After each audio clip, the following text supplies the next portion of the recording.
Hello friend. তো আপনারাও কি বেশিক্ষণ ধরে বসে থাকেন? তো এক নাগাড়ে যদি আপনারা বেশিক্ষণ বসে থাকেন তাহলে কি কি বিপদ হতে পারে এবং এর থেকে রেহাই পেতে কি কি করা উচিত, তো আজকে সে বিষয়ে আলোচনা করব। এবং কতক্ষণ মিনিমাম বসা উচিত, এর বেশিক্ষণ বসা এক নাগাড়ে উচিত না। তো আজকে সে বিষয়ে আলোচনা করব। যারা যারা বসে কাজ করেন নিয়মিত, তারাও এটা ভালো করে শুনুন এবং এই নিয়মটি অবশ্যই ফলো করবেন। আর চ্যানেল যদি নতুন, চ্যানেল সাবস্ক্রাইব করবেন। চলুন শুরু করা যাক। তো নিয়ম মতে টানা 4 ঘন্টা এক জায়গায় কোথাও বসবেন না। যেখানে বসুন, কাজে বসুন কিংবা আড্ডাতে বসুন, যেখানে বসুন, টানা 4 ঘন্টার বেশি কোথাও বসবেন না। তো টানা যদি আপনারা এক নাগাড়ে অনেকক্ষণ বসে থাকেন তাহলে কি কি সমস্যা হতে পারে? অস্থি সন্ধির সমস্যা হতে পারে, মানে আপনাদের হাড়ের যে জয়েন্ট সেখানে সমস্যা হতে পারে, ব্যথা হতে পারে কিংবা অন্য কোনো সমস্যা হতে পারে। ব্লাড প্রেশার এবং কোলেস্টেরল বাড়ে। যদি আপনারা বেশিক্ষণ এক নাগাড়ে বসে থাকেন তাহলে আপনাদের ব্লাড প্রেশার এবং কোলেস্টেরল বাড়ে। আপনাদের ডায়াবেটিস বা সুগারের আশঙ্কা বাড়ে। তাছাড়াও ওজন বাড়ে।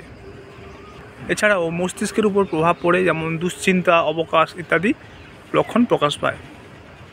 যারা ট্রাভেল করেন তারাও এক নাগাড়ে অনেকক্ষণ বসতে হয়, কিংবা যারা আইটি সেক্টরে কোম্পানিতে বিভিন্ন রকম বসার কাজ থাকে তাদেরও এক নাগাড়ে অনেকক্ষণ বসতে হয়। কিন্তু 4 ঘন্টার বেশি এক নাগাড়ে বসবেন না।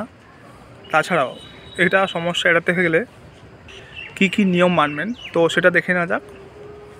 তো এক জায়গায় বসে থাকবেন না, কিছুক্ষণ অন্তর উঠুন এবং পায়চারি করতে পারেন। এছাড়াও বসে বসে এক্সারসাইজ করতে পারেন, যেমন পায়ের স্ট্রেচিং করে নিতে পারেন। আরেকটা কথা মনে রাখবেন, যদি বসে বসে কাজ করতে হয় তাহলে দিনে যখনই সময় পাবেন এক্সারসাইজ করতে পারেন। অফিসে লিফটের বদলে সিঁড়ি ব্যবহার করার চেষ্টা করুন। যদি আপনারা কম্পিউটারে কাজ করেন তাহলে চেষ্টা করবেন সেটি আপনার চোখের সমান্তরালে রাখার চেষ্টা করুন। অফিসে কাজ করলে মাঝে মাঝে অফিসের বাইরে ঘুরে আসতে পারেন। তো এগুলো যদি আপনারা না মানেন তাহলে আপনাদের বিভিন্ন রকম সমস্যার সম্মুখীন হতে হবে। তাই আজকে জানলেন যে বেশিক্ষণ এক নাগাড়ে 4 ঘন্টার বেশি কোথাও বসা যাবে না। বসলে কী কী সমস্যা হতে পারে এবং এর থেকে কী কী রেহাই পাওয়ার কী কী নিয়ম, সেগুলো আজকে জানলেন। যদি কোনো সমস্যা হয় তাহলে ডক্টরের পরামর্শ নিতে পারেন।